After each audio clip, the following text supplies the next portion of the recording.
Hi everybody! In today's video tutorial we would like to show how you can easily message yourself on an iPhone. So first of all you want to go to the settings, head straight for the messages category, and in here just make sure that the iMessage toggle is turned on. I will do it right now. Next, wait for it to activate. Alrighty, once it gets activated, it also shows the send and receive details.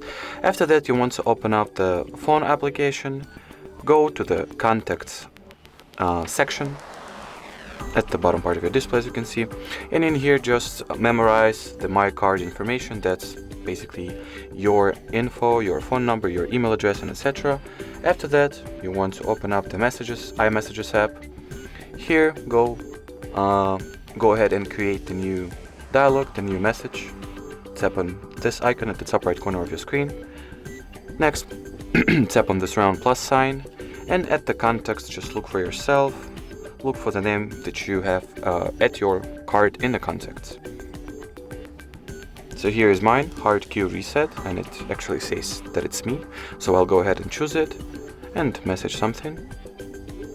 And as you can see, just like that, you can just go ahead and message yourself on an iPhone. Alrighty, so that was it for this video. Thank you so much for watching, and bye bye.